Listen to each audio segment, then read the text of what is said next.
हम लोग ओजोनोलिसिस के बारे में पढ़ेंगे, लेकिन ओनली कॉन्सेप्ट क्लियर करने से एक्चुअली ये नीट या फिर कम्पिटिटिव एग्ज़ाम में आपका क्लियर नहीं होगा। इसमें क्या चाहिए, एक तो कॉन्सेप्चुअली आपको पढ़ना है, सेकेंड आपको स्पीड बढ़ाना है। तो स्पीड बढ़ाने के लिए एक्चुअली क्या है ना, कुछ टेक्निक आपको अप्लाई करना पड़ेगा। कैसा टेक्निक, जैसे कि अगर कोई एल्किन का ओजोनोलिसिस का क्वेश्चंस आता है, जैसे फॉर एग्जांपल एल्किन मतलब क्या होगा, ऐसा एक डबल बॉन्ड होएगा, राइट।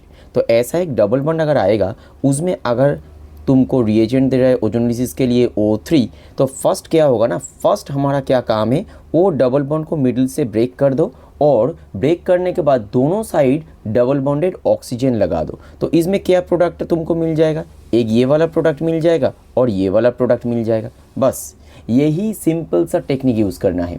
और इसके बाद रहेगा तुम्हारा सेकेंड रिएजेंट। सेकेंड रिएजेंट क्या होता है, फॉर एग्जांपल किसी किसी में देखना कि वहाँ पे है H2O2 और किसी किसी में देखना कि उसमें just zinc metal in presence of H2O दिया हुआ है, या फिर इसमें दिया हुआ है Me2S।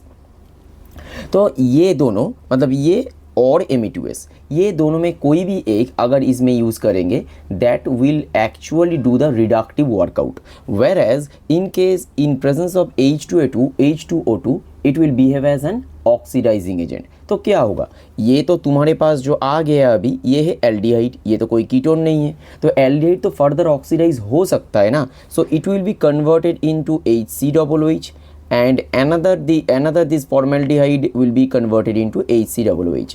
But if you are using this zinc H2O or Me2S, it will show reductive workout. It will show reductive workout. क्यों?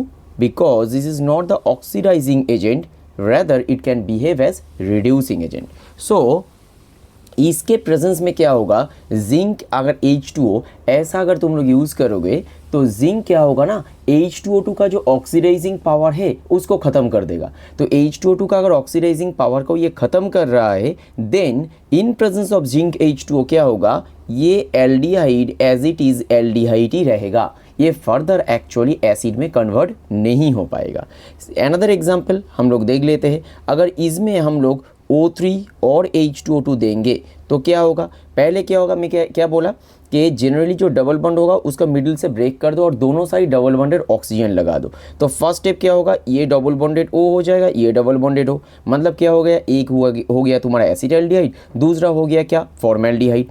अभी अगर H2O2 इसमें है तो इसमें क्या होगा ना, हम लोगों का जो भी यहाँ पे एल्डिहाइड रहेगा वो ऑक्सीडाइज हो जाएगा कॉरस्पॉन्डिंग कार्बोक्सिलिक एसिड में, लेकिन कीटोन तो ऑक्सीडाइज नहीं हो पाएगा, so ketone as it is ketone ही रहेगा। तो इसमें देखो दोनों ही एल्डिहाइड है, तो दोनों एल्डिहाइड क्या होगा, कॉरस्पॉन्डिंग कार्बोक्सिलिक एसिड में ऑक्सीडाइज हो जाएगा, because this is known as oxidative workout. This is oxidative workout because H2O2 works as an strong oxidizing agent.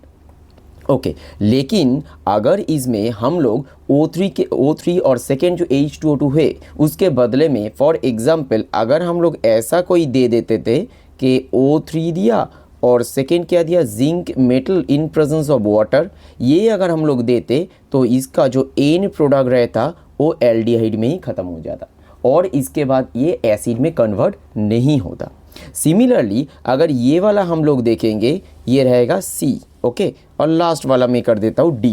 अगर C वाला सब्सटेंस के ऊपर हम लोग ये करेंगे तो फॉर एग्जांपल इसमें भी अगर फर्स्ट स्टेप में ओजोन और सेकेंड स्टेप में अगर H2O2 हम लोग देंगे, तो पहले देखो ओजोनोलिसिस के लिए क्या प्रोडक्ट रेडी होता है, तो बीच से तुम ये वाला डबल बॉन्ड को काट दो, डबल बॉन्ड को काटने के बाद क्या होगा, लेफ्ट हैंड साइड में भी डबल बॉन्डेड ऑक्सीजन जोड़ दो और राइट हैंड साइड में भी डबल बॉन्डेड ऑक्सीजन जोड़ दो।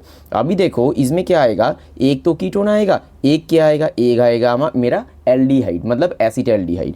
Now in this ketone cannot be oxidised further, है ना, क्योंकि इसमें जो C डबल बॉन्डेड O है वो कार्बन के साथ कोई भी हाइड्रोजन लिंक नहीं है या अटैच नहीं है, तो ये तो फर्दर ऑक्सीडाइज नहीं हो पाएगा, लेकिन ये जो एल्डिहाइड है ये फर्दर ऑक्सीडाइज हो पाएगा। तो यहाँ से जो मुझे एंड प्रोडक्ट मिलेगा वो कीटोन तो एज इट इज़ कीटोन ही रहेगा, लेकिन जो एल्डिहाइड हुआ था वो एल्डिहाइड क्या होगा, कार्बोक्सिलिक एसिड में कन्वर्ट हो जाएगा। तो ये तो हो गया क्या, मेरा थर्ड वाला एग्जाम्पल, है ना। लेकिन ये जो ऑप्शन D है ये आप लोग करके दिखाओ कि इन presence of ozone and H2O2 ये क्या प्रोडक्ट देता है। या फिर और एक चीज़ है कि अगर इसमें हम लोग H2O2 बिना H2O2 यूज़ करके अगर हम लोग अगर हम लोग जिंक